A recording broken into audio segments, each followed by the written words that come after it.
แดงมหาวิหารอำเภอเมืองจังหวัดเชียงใหม่จัดเสนอโดยกองทุนพระเจ้าติโลกราชกองทุนเพื่อการเผยแผ่ธรรมะและส่งเสริมการศึกษาของพระภิกษุสามเณรเด็กและเยาวชน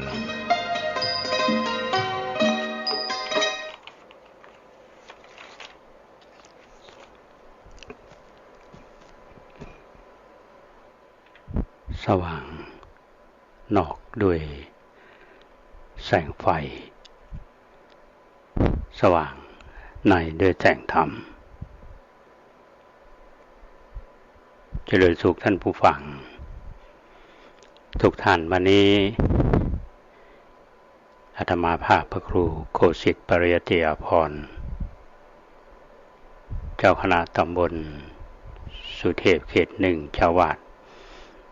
วัดป่าแดงมหาวิหารผู้ดำเนินรายการลมโพก็ปิกมาปะกับท่านผู้ฟังตามปกติทางวิทยุสาธารณะจังหวัดเชียงใหม่ FM 92.25 เมกะเฮิรตซ์รายการนี้มีให้ท่านฟังทุกวันเสาร์และวันอาทิตย์ก็เริ่มตั้งแต่เวลานี้เป็นต้นไปในช่วงเวลาที่ผ่านมาทางคลื่น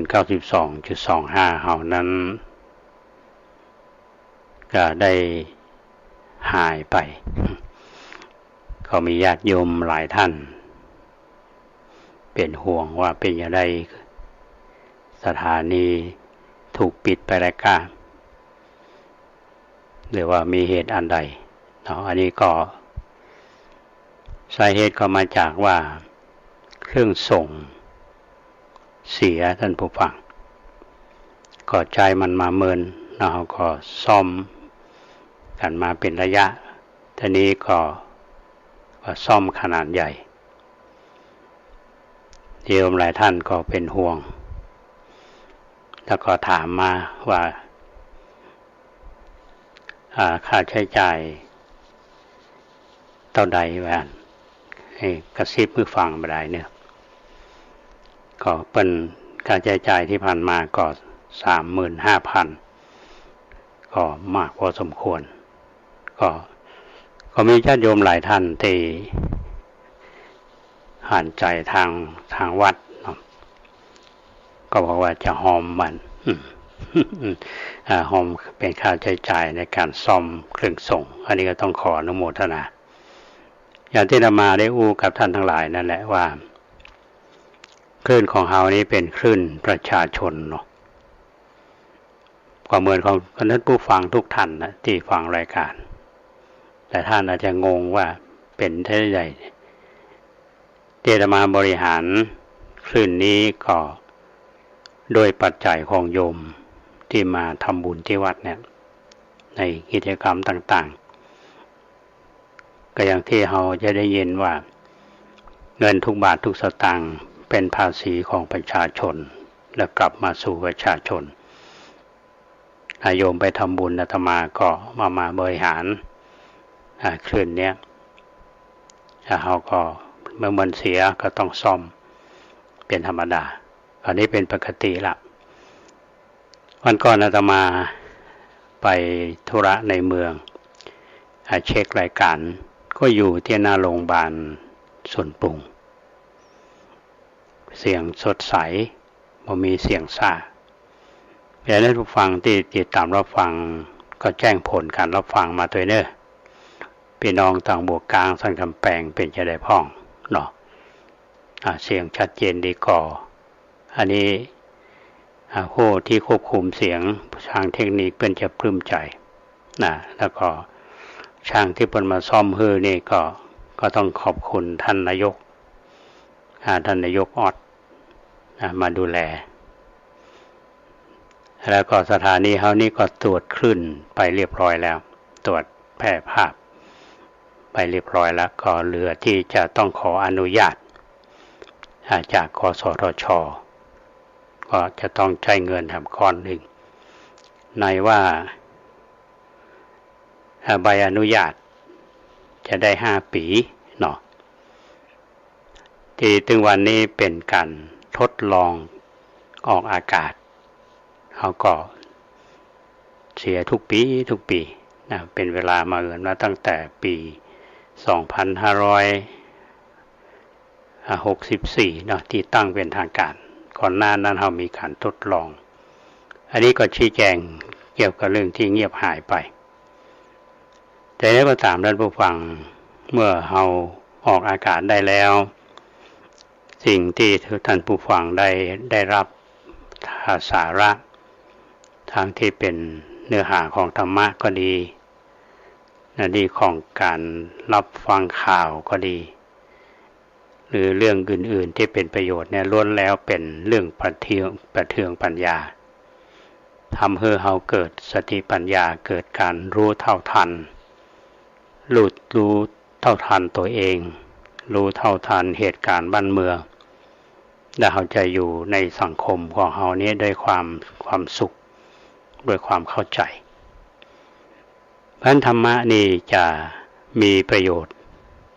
กับเราแต่ในบางครั้งนี่เราปฏิบัติธรรมอยู่แต่เราบ่ฮู้ขิงนะจริงๆแล้วเราก็ได้รับการถ่ายทอดมาจากพ่อจากแม่จากครูบาอาจารย์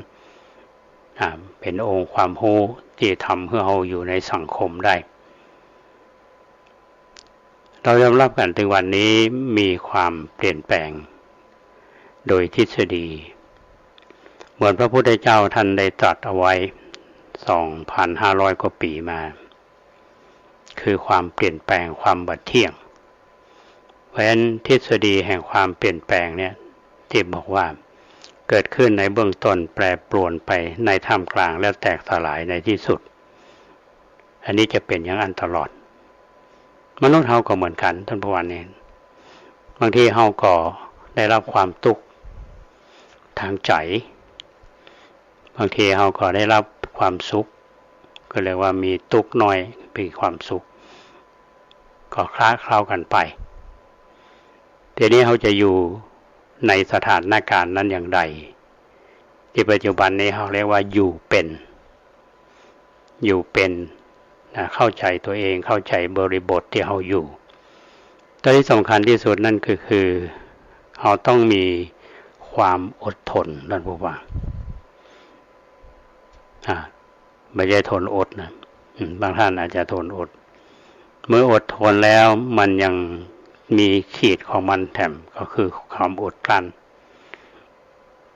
ในสังคมทุกวันนี้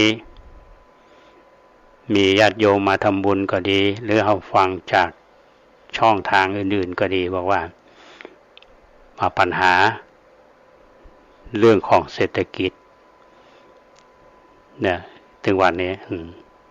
และปัญหาความเปลี่ยนแปลงทางสังคมนี่คือสิ่งที่ธรรมะนี้จะช่วยสังคมได้อย่างตอนเศรษฐกิจดีๆนี่คนก็ฟุ่มเฟือยเนาะมือเติบแต่ถ้าอย่างสถานการณ์ปัจจุบันนี้เรายังคิดเหมือนเดิมทำเหมือนเดิมมันก็เดือดร้อนเราต้องหันไปใช้คำว่ามัธยัสถ์ประหยัดและนำมานึกถึงคำสอนของพระพุทธเจ้าติดใจอยู่ทุกวันนี้ก็คือมัตตัญญูตารู้จักประมาณรู้จักประมาณในตัวเฮาอันนี้ใครพ้องที่บ่รู้จักประมาณในตัวเก่ามันจะเดือดร้อน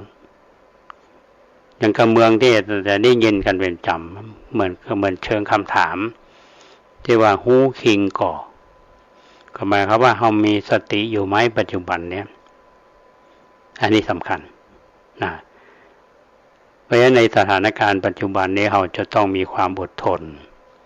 อดกลั้นมีสติมีสัมปชัญญะประคับประคอง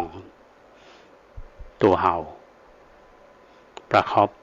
ประคองจิตใจตัวเราเพราะฉะนั้นคลื่น92เฮานี้ถ้าจะเป็นประโยชน์แก่ท่านผู้ฟังได้ก็ถือว่าเป็นอานิสงส์อย่างยิ่ง ที่เราทำงานร่วมกันวันนี้อาตมาภาพจะได้นำเรื่องที่เคยในรายการนี้ว่าในภาษาก็จะนำเรื่องราวของพระพุทธเจ้าในแต่ละพรรษาอย่างเพราะว่าในพุทธกิจ45พรรษาเนี่ยพระพุทธเจ้าท่านประทับอยู่ที่ไหนพ้องอย่างพรรษาที่1เนี่ยก็กับท่านทั้งหลายไปหลายๆเรื่องแล้วเพราะฉะนั้นวันนี้ก็จะมาต่อก็เท่าที่จำได้นะล่าสุดเนี่ยอาตมาได้เรื่องของเปรตพระเจ้าพิมพิสารเรียกว่าในพระสูตรนี้เป็นจะในติโรกุตสูตรนั่นก็ผ่านไปแล้วแต่ที่เราตรวจน้ำหยาดน้ำหมายตาลคือถึงวันเนี่ยที่เราก็ได้อิทธิพลหรือจากคำสอนในเรื่องนี้ที่พระพุทธเจ้าท่านได้ทรงแนะนำพระเจ้าพิมพิสารได้ทำบุญคือกับพระประยุรญาติที่เกิดไปเป็นเปรตทำบุญไปแล้วก็ได้รับผลอันนี้เป็นเรื่องที่มีมาในพระไตรปิฎกเพราะฉะนั้นวันนี้ก็จะนำเรื่องที่น่าสนใจมาเล่าสู่ท่านทั้งหลายได้ฟังกันก็คงไม่ได้ลึกไปถึงคนบึงอย่างนักหนาเป็นเรื่องที่เราได้ยินได้ฟังกันมาในชีวิตประจำวันในแวดวงของทางวัดอย่างญาติโยมไปในวิหารเราจะหันพอไปกราบพระประธานลองสังเกตดูจะมีรูปพระ2รูปทางซ้ายขวาบางแห่งก็อาจจะเป็นไทยท่ายืนบางแห่งอาจจะเป็นท่านั่งคุกเข่าประนมมือเป็นคำถามว่าพระ2รูปนี่คือใครหลายท่านตอบได้ละว่าเป็นอัครสาวกฝ่ายซ้ายฝ่ายขวาคือท่านพระสารีบุตรและพระโมคคัลลาเพราะในตอนที่พระพุทธเจ้าท่านได้ตรัสรู้และขอหลังจากที่ได้ไปที่เมืองราชคฤห์นั้นหลังจากที่ได้มีตัพพุสะพันลิกะมาขอบวชขอแสดงตนเป็นอุบาสกแล้วและวันนั้นก็จะมีเรื่องราวของ2มานพหนุ่มก็คืออุปติสสะและโกริตะซึ่งเป็นผู้ที่ประพฤติพรหมจรรย์อยู่ในสำนักของท่านสนชัยปาริภาชกซึ่งอยู่ในเมืองราชคฤห์สำนักนี้ถือว่าเป็นสำนักใหญ่มีลูกศิษย์ลูกหามีคนเคารพนับถือเยอะก็อุปติสสะปาริภาชกนี่ก็เช่นเดียวกันทั้งสองท่านนี้เกิดในตระกูลผู้มีอันจะกินก็เรียกว่าถ้าปัจจุบันนี้ก็เป็นลูกท่านที่มีความพร้อมได้รับการศึกษาได้รับการเลี้ยงดูมาอย่างดีก็พูดถึงระดับสติปัญญานี้ก็ไม่ใช่ธรรมดาไปเป็นลูกศิษย์ของท่านสนชัยปริภาชกทีนี้ท่านก็อยู่ในสำนักนี้มาเหมือนแล้วก็ว่ามันน่าจะมีชีวิตของคนเฮามันน่าจะดีกว่านี้ก็ได้ทำกติกากันกับ2คนนี้บอกว่าใครผู้ใดที่ได้บรรลุอมตะธรรมเนี่ยก็ขอให้ผู้นั้นบอกก็คือกันก็หมายความว่าถ้าอุปติสสะไปพบมาก็มาบอกโกริตะถ้าโกริตะไปพบอมตะธรรมนี่ก็มาบอกกันนี่เหตุการณ์นี้อยู่วันหนึ่งอุปติสสะปริภาชกนี่ก็ไปหันท่านอัสสชิซึ่งเป็นหนึ่งในปัญจวัคคีย์เนี่ยกำลังบิณฑบาตในกรุงราชคฤห์เมื่อพอในอิริยาบถที่ท่านเดินก็ดีท่านอัสสชินี่ได้หันแล้วเกิดปีติใจ ก็เดินตามท่านอัตชิไปท่านปิกจักบิณฑบาตเสร็จแล้วท่านอาจารย์ฉันเรียบร้อยนะโดยมารยาทอุปติสสะปริภาชกนี่ก็เข้าไปหาก็ได้กล่าวว่าอินทรีย์ของท่านเนี่ยผ่องใสผิวพรรณของท่านเนี่ยบริสุทธิ์ผุดผ่องท่านบวชเฉพาะไผ่เป็นศาสดาของท่านและท่านชอบใจในธรรมของไผ่ท่านอัศชินี่ก็ตอบอุปติสสะปริภาชกว่าพระมหาสมณะสักยบุตรเนี่ยทรงออกผนวดจากสากยตระกูลเราบวชเฉพาะพระผู้มีพระภาคพระองค์นั้น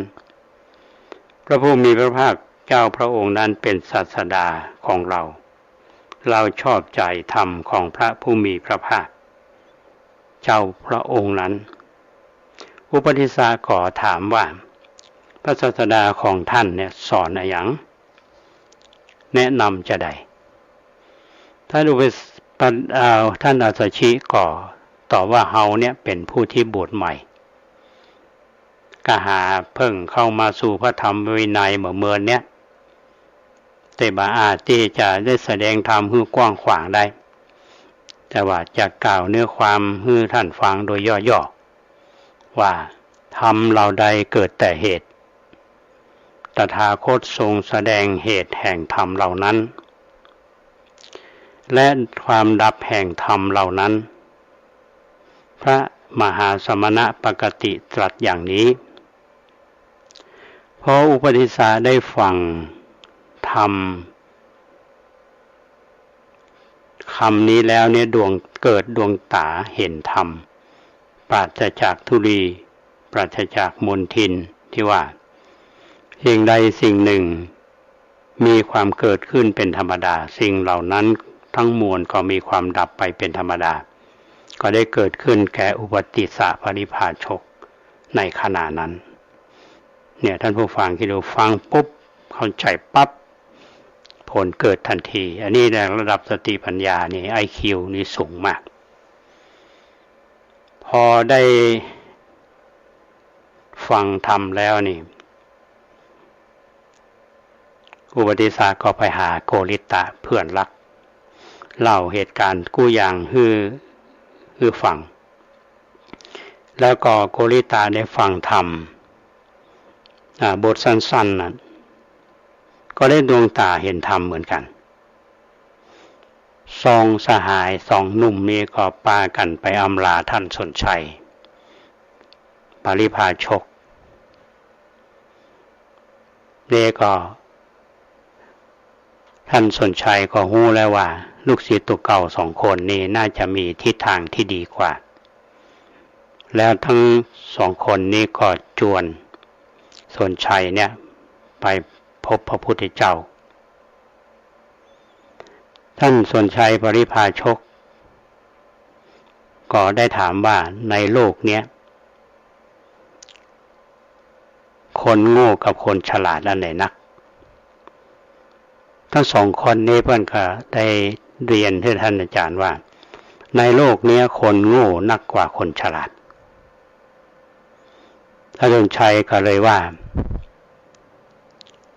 คนฉลาดจะไปหาพระพุทธเจ้า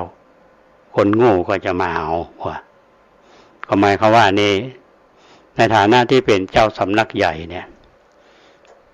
ถ้าไปก็เสียท่าเนาะในที่สุดทั้งสองคนนี้ก็ได้ลาท่านสนชัยปริภาชกไปเฝ้าพระพุทธเจ้าไม่ใช่ไปสองคนท่านผู้ฟังปาบริวารไป250ตอนนี้พระผู้มีพระภาคเจ้านี่พอหันสองคนมาแต่ไกลเนี่ยก็รับสั่งกับภิกษุทั้งหลายว่าดูก่อนภิกษุทั้งหลายสหายสองคนนั้นคืออุปติสสะและโกริตะกำลังมานะทั้งสองเนี่ยจะเป็นคู่อัครสาวกชั้นเยี่ยมของเราใช้คำว่าอัครสาวกชั้นเยี่ยมของเราเมื่อถึงเวลาแล้วสองสหายเข้ามาเฝ้า พระผู้มีพระภาคเจ้าซบศีรษะลงที่พระบาทของพระองค์ท่านแล้วกราบทูลว่าขอพวกข้าพระพุทธเจ้าในบรรพชาได้พึงบรรพชาได้พึงอุปสมบทในสำนักของพระผู้มีพระภาคพระพุทธเจ้าค่ะซบลงหลังพระบาทท่านผู้ฟังพระผู้มีพระภาคก็จึงตรัสว่าพวกเธอจงเป็นภิกษุมาเถิดธรรมอันเรากล่าวดีแล้วพวกเธอจงประพฤติพรหมจรรย์เพื่อทำที่สุดแห่งทุกข์โดยชอบเถิด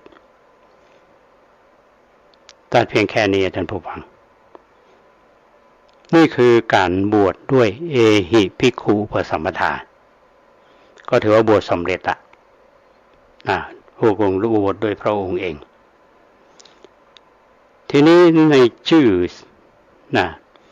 สองท่านเนี่ยต่อมาก็ได้ชื่อว่าสารีบุตรแล้วก็โมคคัลลานะอุปติสสะเนี่ยเป็นลูกของนางสาลีพรหมณีก็จึงได้ชื่อว่าสารีบุตรก็หมายความว่าบุตรของนางสาลีนั่นแหละท่านโกริตะเป็นบุตรของโมคคัลลีพรหมณีก็ได้ชื่อว่าโมคคัลลานะอันนี้คือที่มาถ้าเอาไปปะที่ไหนว่าสารีบุตรโมคคัลลานะเนี่ยก็ลิงก์ไปชื่อเก่าสารีบุตรก็คืออุปติสสะปริภาชกโมคคัลลานะก็คือโกริตะทั้งสองนี้บวชด้วยกันมันเป็นสหายร่วมกันทีนี้ในวิหารเนี่ยเริ่มแรกพอบวชท่านสารีบุตรที่ก็อยู่กับพระท่านอัสสชิเถระซึ่งเป็นอาจารย์ท่านก็เข้าไปอุปถากไปดูแลพระเถระด้วยความเคารพพอพระเถระนี้เป็นผู้ที่มีอายุก็ถือว่าเป็นบุรพาจารย์เป็นอาจารย์คนแรกนะที่ได้รู้จักคำสอนของพระพุทธเจ้าแต่ถ้าไม่ได้อยู่ในวิหารเดียวกันกับท่านพระอัสสชิเนี่ยแต่ว่าท่านพระอัสสชิไปอยู่ทิศทางใดท่านพระสารีบุตรนี่ก็จะไหว้เบญจางคประดิษฐ์ประคองอัญชลีนมัสการภิกษุทั้งหลายพฤติกรรมเหล่านี้บัลลอดสายตาของทุกเจ้าท่านผู้ฟังก็เรียกเป็นแมวมองอันนี้มองไม่ใช่มองดีมองเหมือนเชิงว่าท่านพระสารีบุตรนี่ก็เป็นพระผู้ใหญ่นะวันนี้ก็กราบไปทางทิศนี้วันนี้ก็กราบไปทางทิศนั้นสมมติว่าวันนี้กราบไปทางทิศตะวันออกวันก็เปลี่ยนไปทางทิศตะวันตกวันก็ไปทางวันทิศเหนือทิศใต้เนี่ยอันนี้คือการตรวจสอบกันท่านผู้ฟังพระที่อยู่ด้วยกันเนี่ยทีนี้ก็พอเรื่องนี้เกิดขึ้นบรรดาทุกเจ้าก็สนทนากันอย่างที่ว่านั่นก็เริ่มคิดว่าถ้าจะลืม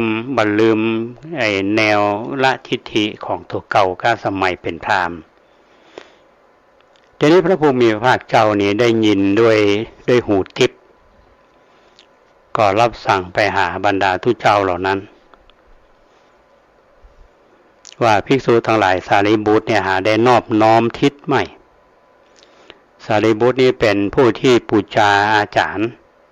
เธอได้รู้พระธรรมเนี่ยเพราะอาศัยผู้ใด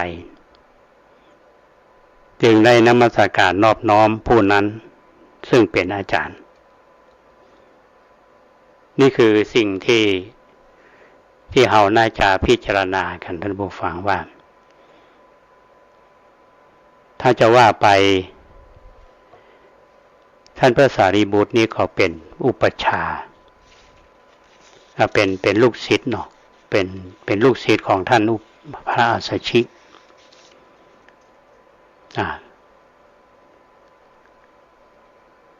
และท่านก็จึงให้ความเคารพครูบาอาจารย์ เพราะว่าที่ได้รู้ธรรมและเข้ามาสู่พระศาสนาได้ถึงวันนี้เพราะถ้าบ่มีท่านพระอาสชินี่ก็บ่มีทางอันนี้เราถึงว่าบูรพาจารย์อย่างถึงวันเนี้ยเราก็อย่างอาตมาภาพจัดงานวันกตัญญูเนี่ยทำทักษิณานุปทานเราก็นึกถึงคนที่ได้มีบุญคุณต่อแผ่นดินล้านนาต่อเมืองเชียงใหม่ต่อวัดป่าแดงหรือว่าเป็นบุคคลเป็นครูบาอาจารย์เฮากาที่เป็นอยู่เฮาก็นึกถึงเพิ่นก็คือแสดงความกตัญญูแสดงความเคารพ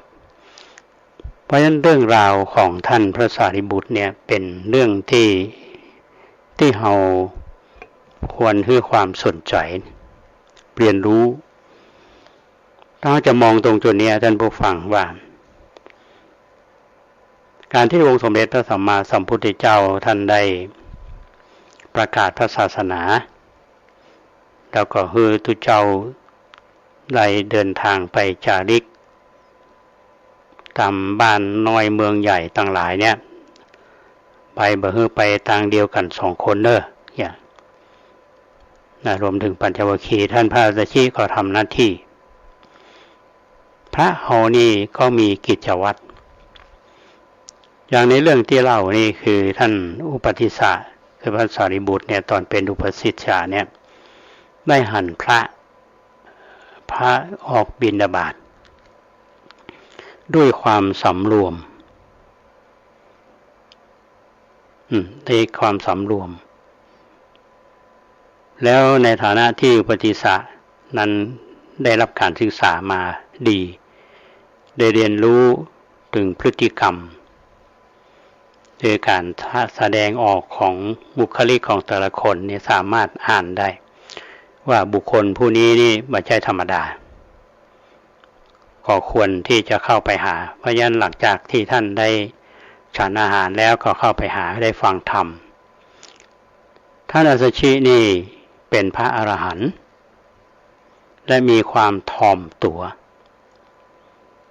บอกว่าอาตมาเนี่ยเพิ่งบวชเนี่ย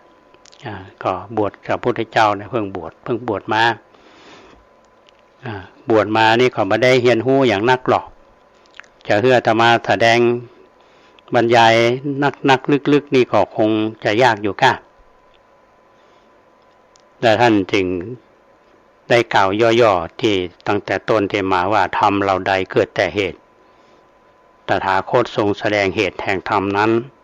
ความดับแห่งธรรมเหล่านั้นพระมหาสมณะผู้มีปกติตรัสอย่างนี้ที่เราได้ยินในอ่านวิชาการอย่างนครปฐมเนี่ยมันจะมีคาถาที่เจดีย์นครปฐมก่อนที่มีคาถาเยธัมมาเหตุปภวาเตสังเหตุงเตสัญจะโยนิโรโทจะเยวังบาทีมหาสมโนอันนี้คือว่าคาถาเหเยธัมมาเหตุปภวาก็คือวาทะเนี่ยที่ท่านพระอาสชิได้กล่าวกับท่านอุปติสสะหรือพระสารีบุตรทำให้สารีบุตรมีวันนี้ได้เป็นพระมหาเถระที่มีความรู้เป็นอัครสาวกอันนี้เป็นเรื่องที่เราได้เรียนรู้จากเรื่องราวเหล่านี้ท่านผู้ฟังเดี๋ยวเรามาปะกันในรอบที่2ช่วงที่2ของรายการ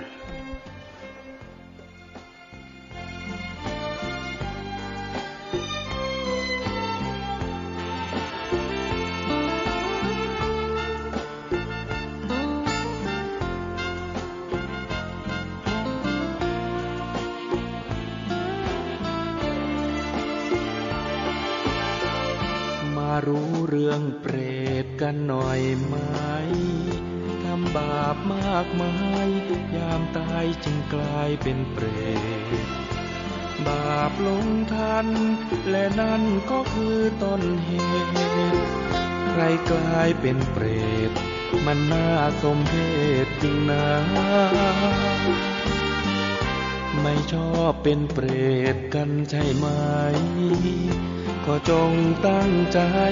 ละชั่วทำดีดังว่าอย่ามัวเพลินหลงเดินทางไม่สง่าชีวิตไร้ค่าเมื่อยามเวลาเป็นคนเปรตคือผู้ละโลกนี้แล้วคนตาย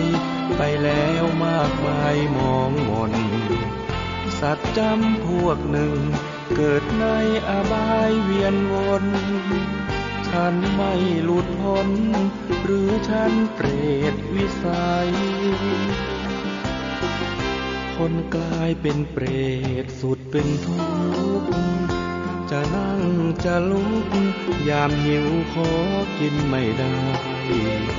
ทนทรมานมีกินก็กินไม่ง่ายควรคิดครวญใครอย่าไปเป็นเปรตกันเลย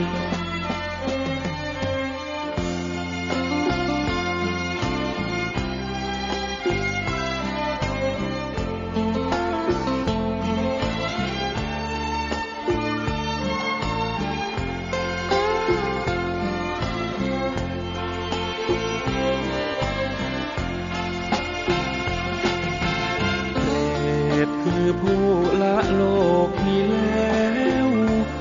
คนตายไปแล้วมากมายมองมนสัตว์จำพวกหนึ่ง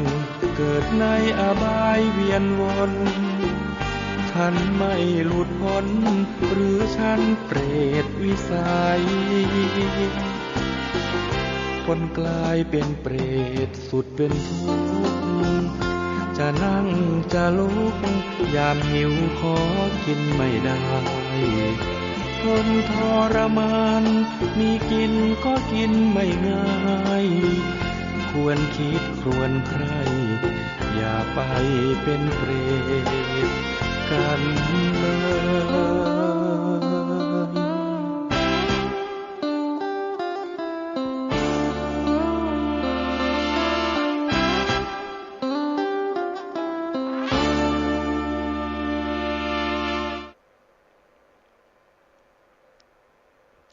ได้ฟังเรื่องราวของท่านพระสารีบุตรว่าเป็นลูกเต่าเหล่าไผ่ได้รับการศึกษาจากสำนักไหน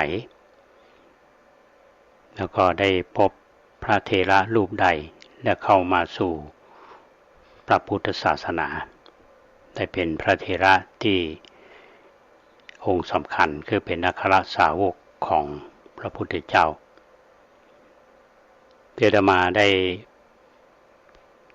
สรุปเพื่อท่านทั้งหลายได้ฟังในเรื่องราวที่เล่าถ้ามองในแง่ของการเห็นรู้ด้านของพฤติกรรมของมนุษย์เราจะเห็นได้ชัดเจนว่าท่านพระสารีบุตรนี้เป็นผู้ที่ได้เกิดในตระกูลพราหมณ์ได้รับการศึกษามาดีอบรมมาดีเพราะฉะนั้นมีจิตใจที่อ่อนโยนและลำลึกถึงบุญคุณของผู้ที่ได้ชี้ทางแห่งชีวิตก็คือท่านอัตชิได้ไวยทิศก็เพราะไวยซึ่งครูบาอาจารย์ลำลึกถึงคุณงามความดีของท่านจริงๆแล้วเรื่องราวของพระสารีบุตรนี้ในแง่มุมต่างๆที่น่าศึกษาอยู่หลายเรื่องนะดังที่อาตมาได้อู้ในรายการนี้หลายครั้งแต่มีอันหนึ่งที่อาตมาจะอู้ตลอดเวลาไปเป็นพระอุปัชฌาย์การอุปสมบทในทางพระพุทธศาสนาเนี่ยอย่างภิกขุปสัมปทาที่พระพุทธเจ้าท่านได้บวชอุปนิสสะกับโกริตะที่ว่าพวกเธอจงเป็นภิกษุมาเถิดธรรมอันเรากล่าวดีแล้วพวกเธอจงประพฤติพรหมจรรย์เพื่อทำที่สุดแห่งทุกข์โดยชอบเถิดอันนี้คือบวชด้วยภิกขุปสัมปทาพระพุทธเจ้าได้บวชเอง ต่อมาก็มีติสรณูปสัมปทาก็คือการเข้าถึงเรื่องของพระรัตนตรัยเป็นที่พึ่งมีพระพุทธพระธรรมพระสงฆ์เป็นที่พึ่งต่อมาการบวชอย่างนี้ก็เป็นเข้าถึงพระรัตนตรัยพระพุทธพระธรรมพระสงฆ์นี้ก็เป็นบวชเณรในปัจจุบันนี้เพราะเวลาบวชพระเนี่ยเขาใช้คำว่าบรรพชาและอุปสมบทในกรณีว่ามีทั้งบวชเณรและก็บวชพระบวชเป็นเณรก่อนพอบวชเณรเรียบร้อยก็อุปสมบท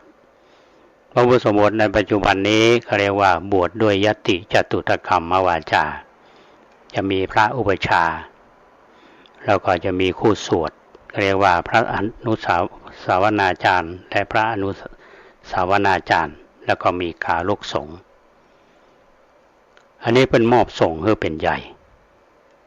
มีเรื่องราวที่น่าสนใจคือว่าผู้ที่เป็นต้นนี่ต้นเรื่องเราว่าไป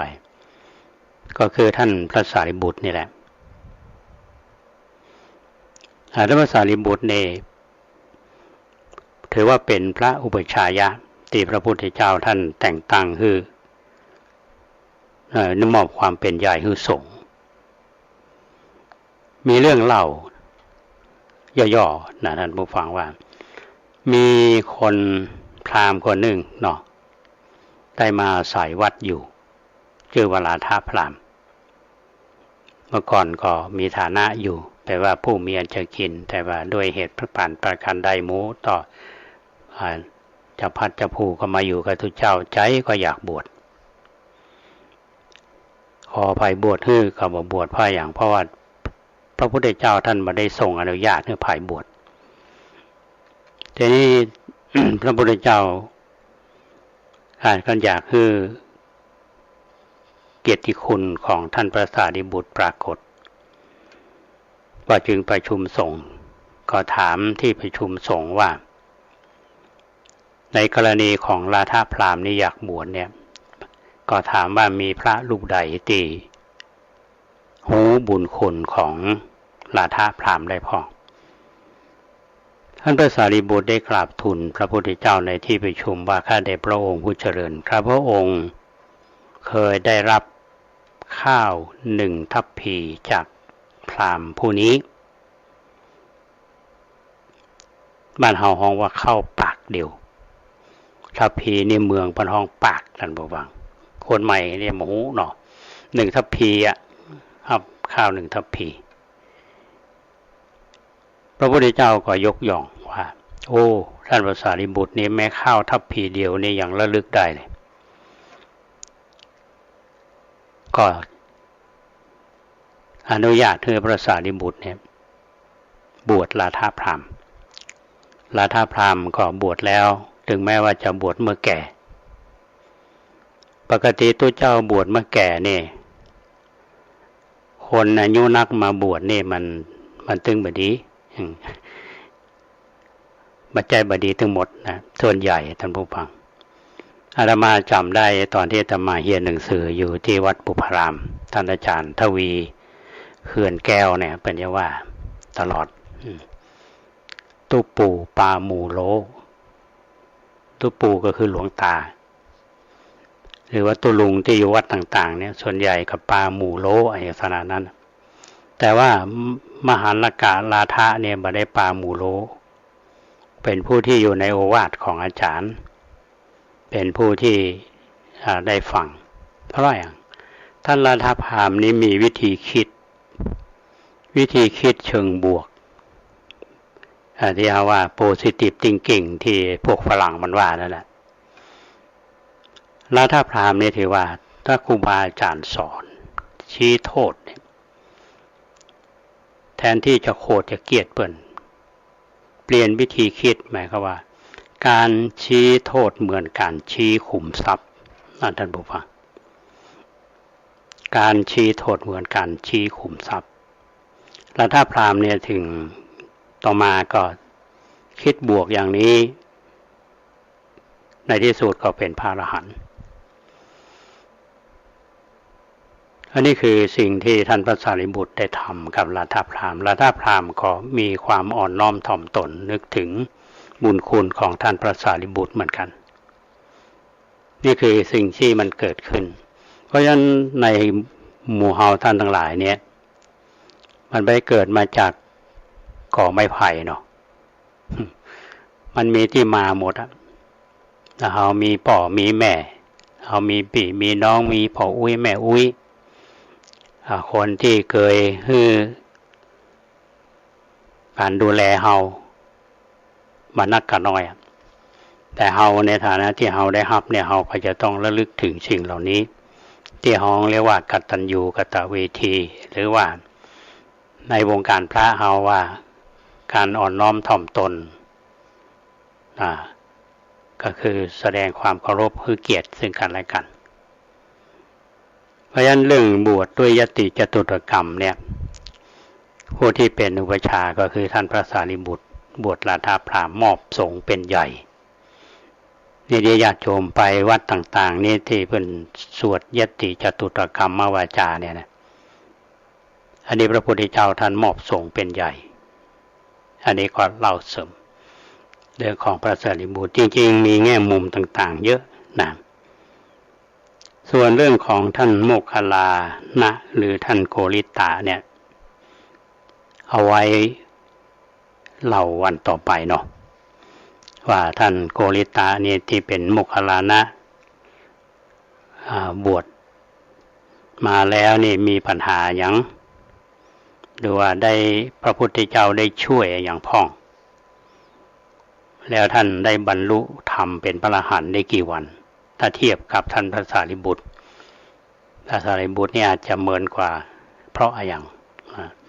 ท่านสารีบุตรนี่รับการยกย่องจากพระพุทธเจ้าว่าเป็นผู้ที่มีความเป็นเลิศในด้านปัญญาสารีบุตรอุตตมะปัญญาที่อาตมาเคยท่องโมคคัลลาท่านมีฤทธิ์รัตตัญญูสถิตในโกณฑัญญะสาคตะสลัดเตโชพระบรรโลบรรลือเมื่อก่อนท่องใดตอนเป็นเนนอยู่บ้านนอกตอนนี้เคยลืมไปแล้วเข้าหม้อไปแล้วนะเพราะฉะนั้นวันพุธเนี้ยเนาะก็มาฟังเรื่องของท่านโมคคัลลานะอัครสาวกแถมรูปหนึ่งฟังเป็นเรื่องราวที่อยู่ในเหตุการณ์ที่พระพุทธเจ้าท่านประทับอยู่ที่ราชคฤห์ในพรรษาแรกเนาะ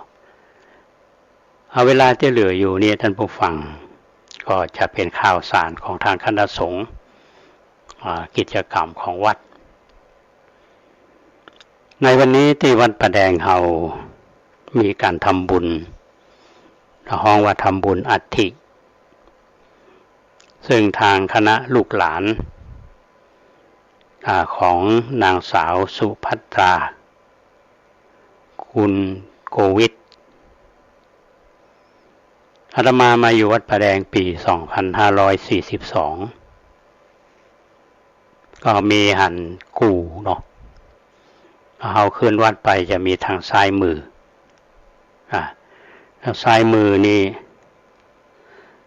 จะมีกู่ใหญ่พอสมควรละ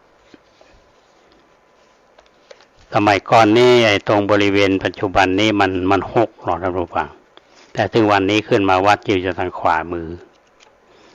เป็นกู่ทีนี้ก็ได้ทราบว่าท่านผู้นี้มีความผูกพันกับวัดประแดงอดีตนี่เคยเป็นอาจารย์สอนที่พาณิชยการธนบุรีได้ลาออกจากราชการแล้วเพิ่นก็มาอยู่เชียงใหม่เพิ่นมีความผูกพันกับวัดประแดงในช่วงของอาจารย์บัญชาเป็นเจ้าวาดแล้วสมัยนั้นก็มีขโยมมาอยู่กับอาจารย์บัญชาก็หลายคนและบางคนก็เรียนที่มหาวิทยาลัยเชียงใหม่ก็มีคนหนึ่งที่เล่าให้อาตมาฟังเพิ่นว่าตอนนั้นก็เป็นนักศึกษาเรียนที่มช.ตอนนี้บวชอยู่เพิ่นก็มาเล่าฟังเรื่องของอาจารย์สุภัตราคุณโควิดเนี่ยเพื่อนจะคือขโยมนี่ไปเอาปิ่นโตซึ่งอยู่หน้า สนามบินของบิน41เนี่ยเพื่อที่จะมาถวายฉันบัญชาท่านก็คือว่าเป็นผู้ที่ตั้งใจแล้วอุปถัมภ์เอาวัดป่าแดงมาตอนนี้ยังมีชีวิตอยู่วันนี้พอท่านได้ถึงแก่กรรมไปแล้วนี่คณะลูกหลานญาติพี่น้องก็นำอัฐิเนี่ยมาบรรจุไว้ในกู่วัดป่าแดงเนี่ยปี2518เป็นต้นมาทีนี้บรรดาลูกหลานก็ได้ปรึกษากันว่าถ้าอยู่เชียงใหม่ก็มีที่อยู่กรุงเทพก็มีล้วนแล้วแต่มีอายุนักแล้วก็หันว่าสมควรที่จะเอากระดูกของท่านเนี่ยไปลอยก็เรียกว่าลอยอังคารที่น้ำปิ่งวันนี้ก็จึงได้ทำบุญอัฐิซึ่งประกอบพิธีในวิหารของวัดป่าแดงก็มีญาติโยมที่เป็นลูกหลานมาจากกรุงเทพมาจากเชียงรายและที่อยู่เชียงใหม่เฮาก็หลายท่านส่วนแล้วเป็นลูกเป็นหลานเนี่ยก็มาร่วมทำบุญอาตมาภาพมาก็พร้อมทางประสงค์ก็ได้เราดูแลเรื่องนี้ก็ได้ร่วมกันประกอบพิธีก็ได้ตอนเช้านี้ก็ได้สวดมาติกาสวดถวายพรพระแล้วก็ได้ ถวายทำบุญถวายสังฆทานอุทิศอาจารย์สุภัตราคุณโควิดแล้วก็บรรดาลูกหลานทั้งหลายนี่เขามาร่วมทำบุญโดยปรารภที่วัดป่าแดงเขาเนี่ยจะมีการสร้างศูนย์การเรียนรู้และพิพิธภัณฑ์ที่โลกราชเพราะฉะนั้นทางคณะลูกหลานท่านก็ร่วมทำบุญก็ต้องขออนุโมทนาครับครอบครัวคุณคำพลคุณพันนีเหล่าธรรมทัศน์และลูกหลานเนี่ยก็ได้ร่วมทำบุญก็เรียกว่าประเดิมในการสร้างศูนย์การเรียนรู้โดยเงินจำนวน 40,000 บาทอุทิศส่วนกุศลให้กับ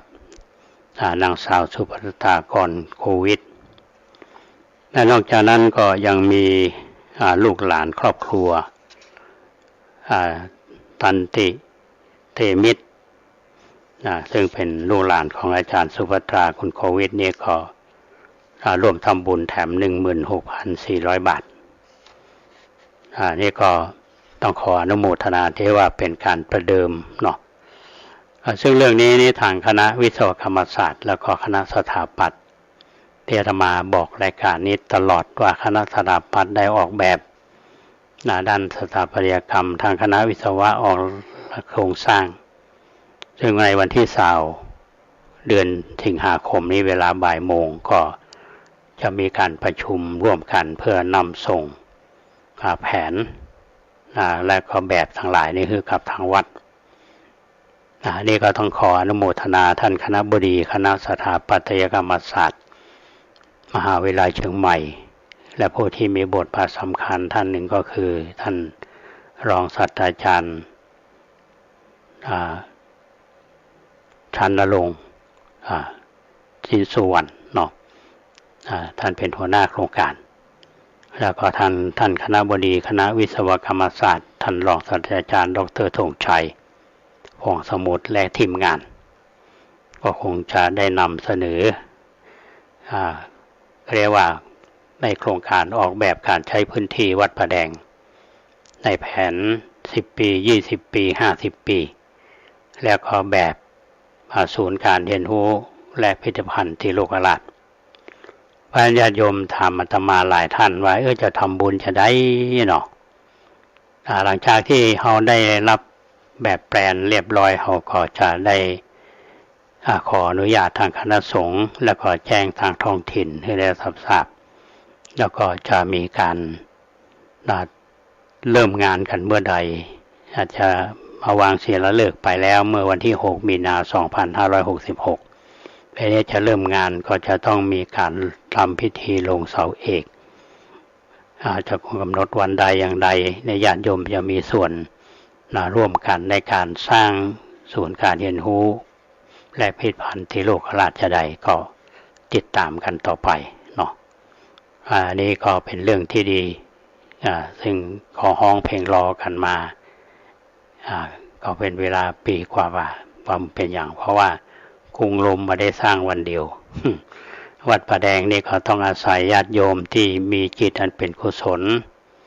ร่วมกันสร้างคนละน้อยคนละไม้คนละมือสิ่งที่เราทำมาตลอดนี้ก็มาจากญาติโยมเงินทุกบาททุกสตางค์เนี่ยก็มาจากญาติโยมทั้งนั้นเป็นผู้อุปถัมภ์อันนี้เป็นเรื่องที่อนุโมทนากับทางคณะลูกหลานของอาจารย์สุภัทราคนโควิดก็ขอให้ดวงวิญญาณของท่านได้ไปสู่สุคติที่จริงท่านก็คงอยู่บนสวรรค์แล้ววันนี้คณะลูกหลานนำอังคารหม้อใหญ่ๆเนี่ยไปลอยที่น้ำปิงที่ตาวัดใจหลังอนุสาวรีย์พระเจ้ากาวิระเหนือฝ่ายพญาคำเป็นที่เรียบร้อยก็ได้รับรายงานจากคณะลูกหลานว่างานเป็นไปด้วยความเรียบร้อยอันนี้ก็ต้องขออนุโมทนาอันนี้เป็นเรื่องของวัดแต่จะต้องสืบเนื่องกันว่าเราจะสร้างศูนย์การเรียนรู้ต้องมีส่วน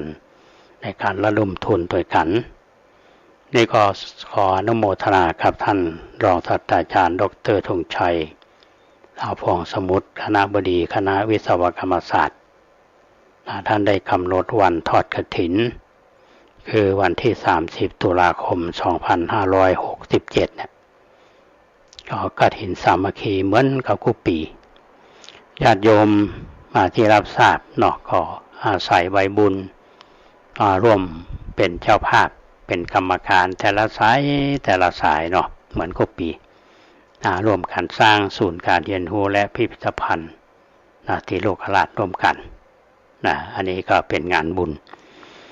ในส่วนของคณะสงฆ์ท่านผู้ฟังเมื่อวันที่6เดือนสิงหาคมที่ผ่านมาเนี่ยที่วัดป่าแดงก็มีการประชุมคณะสงฆ์ตำบลสุเทพทั้งเขต1เขต2โดยรับความเมตตาจากพระเดชพระคุณท่านเจ้าคุณพระภาวนาธรรมาภิรัตน์เจ้าคณะอำเภอเมืองเชียงใหม่เป็นประธานอาตมาภาพพระครูโคสิทธิ์ปริยัตยพรเจ้าคณะตำบลสุเทพเขต1ท่านพระครูธีระสุทธโพธิ์เจ้าคณะตำบลสุเทพเขต2วัดผาลาดแล้วก็มีพระสังฆาธิการในเขต1เขต2ร่วมประชุมกันก็ได้พิจารณากันหลายๆเรื่องแต่เรื่องที่สำคัญที่จะดำเนินการในเดือนนี้และเดือนหน้าคือเดือนสิงหาคมและกันยายนก็สืบเนื่องมาจากโครงการธรรมสัญจรซึ่งทางเทศบาลตำบลสุเทพได้อุดหนุนงบประมาณในโครงการธรรมสัญจรนั้น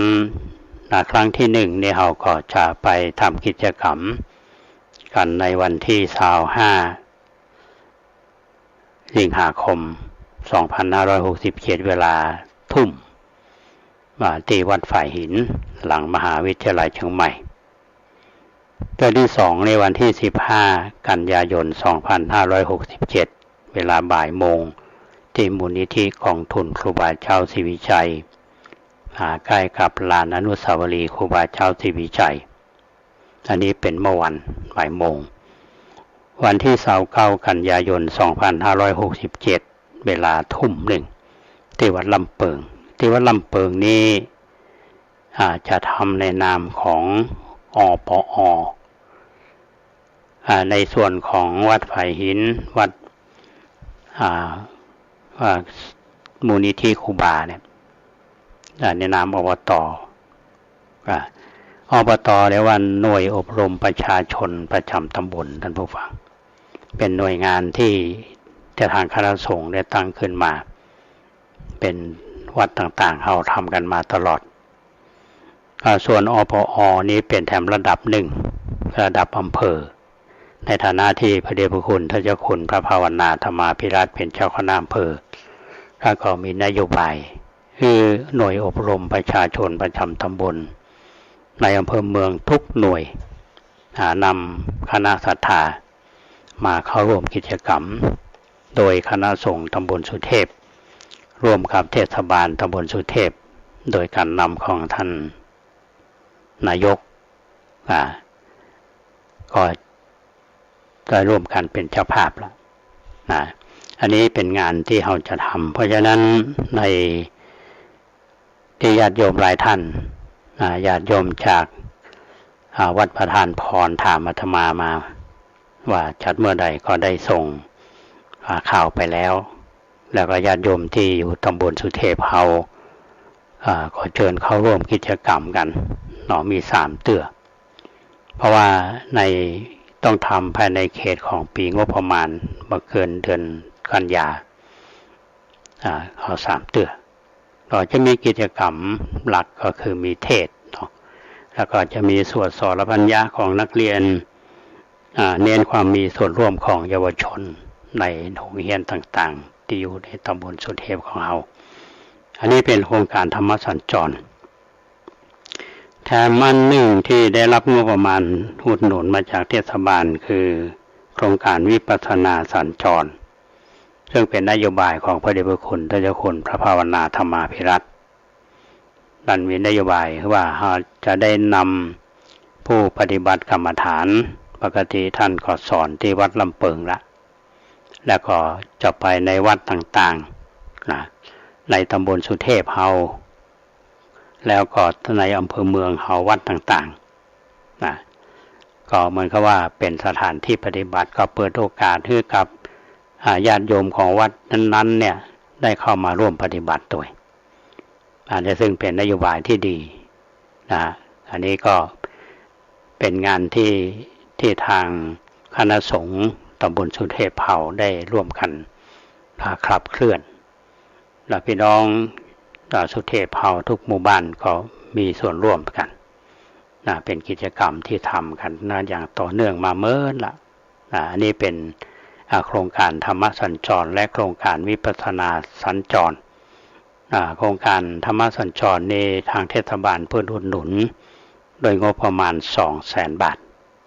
ส่วนวิปัสสนาสัญจรนั้นงบประมาณ 100,000 บาทก็ต้องขออนุโมทนากับทางเทศบาลตำบลสุเทพมาณโอกาสนี้อันนี้เป็นกิจกรรมที่ร่วมกันทำเมื่อวันที่8ที่ผ่านมาที่ห้องประชุมห้องสมุดของวัดอุโมงค์มีการประชุม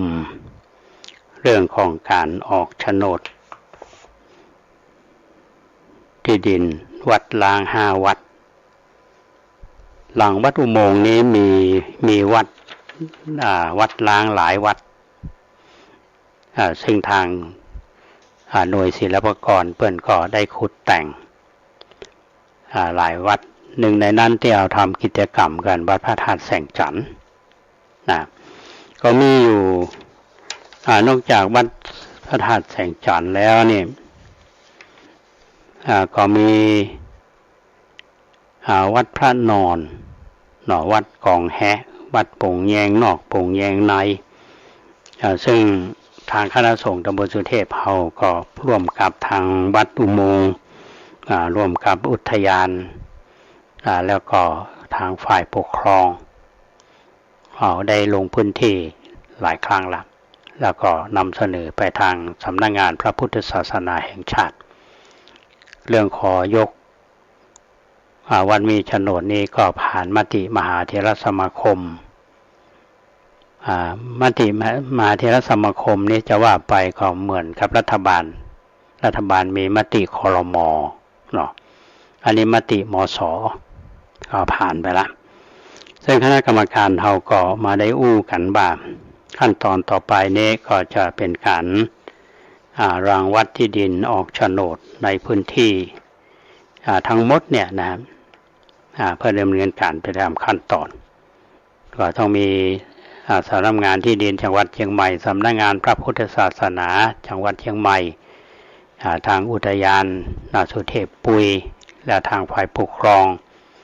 ซึ่งมีกำนันตำบลสุเทพแล้วก็ คณะกรรมการวัดอุโมงค์ก็ตกลงกันเราก็จะลงพื้นที่ปักหมุดกันก่อนในวันที่29-30 สิงหาคมนี้และหลังจากนั้นในเดือนกันยายนซึ่งทางสำนักงานพระพุทธศาสนาเนี่ยเปิ้นก็ได้กำหนดวันไปเรียบร้อยแล้วจะเป็นวันที่18กันยา19กันยาวันที่20กันยาแล้วก็วันที่24กันยานั้นทางหน่วยรังวัดของกรมที่ดินสำนักงานที่ดินเชียงใหม่เพื่อเขาจะลงอันนี้เป็นเรื่องที่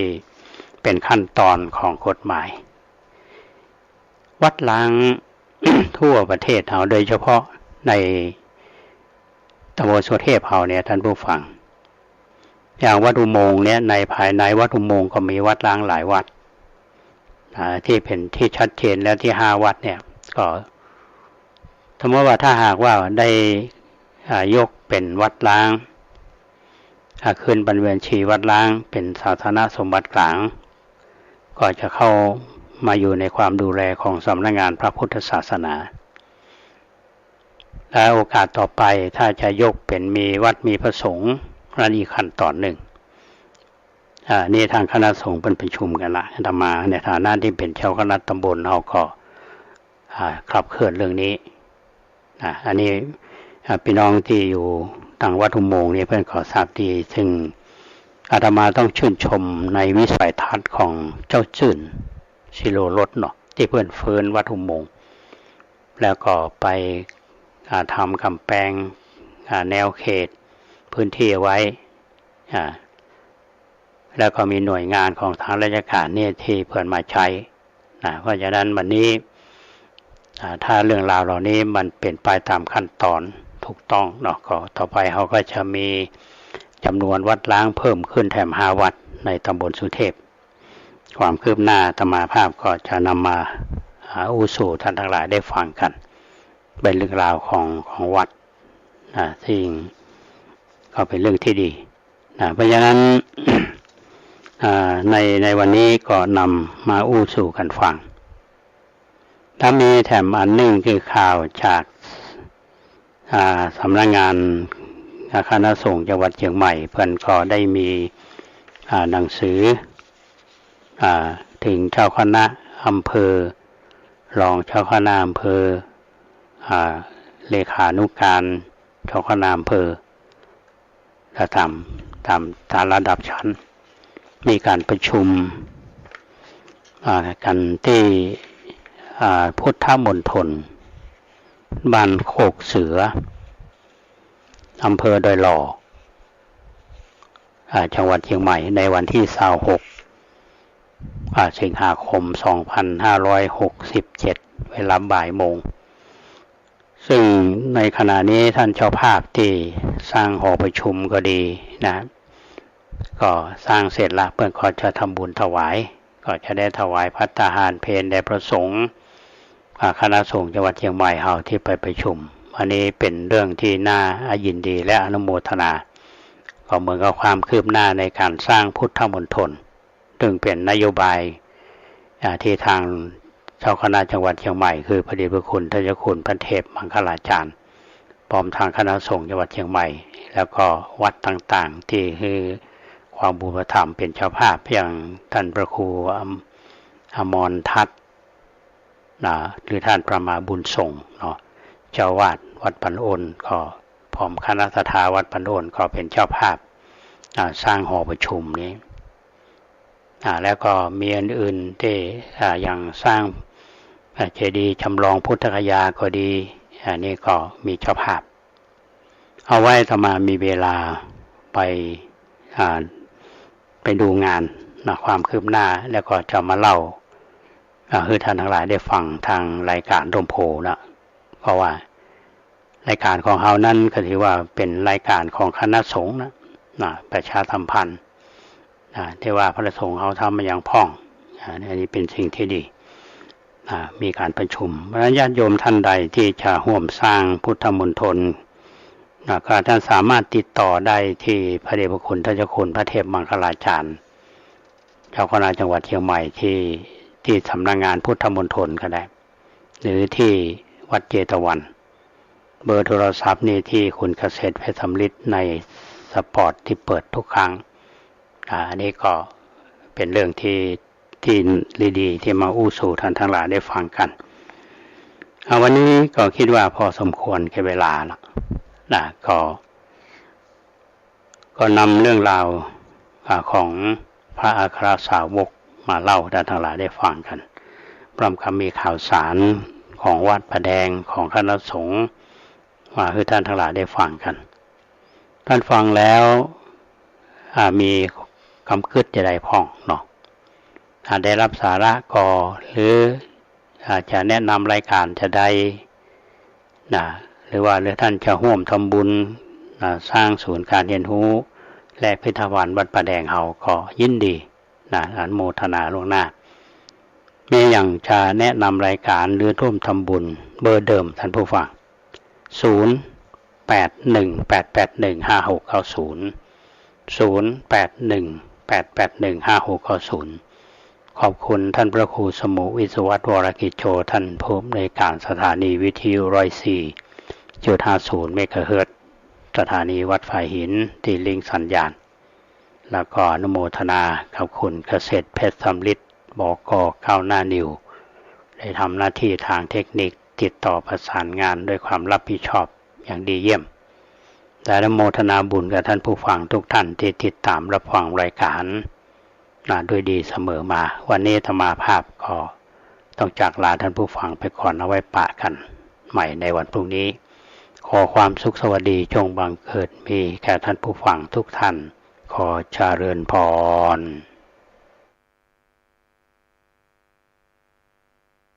ให้มีจุด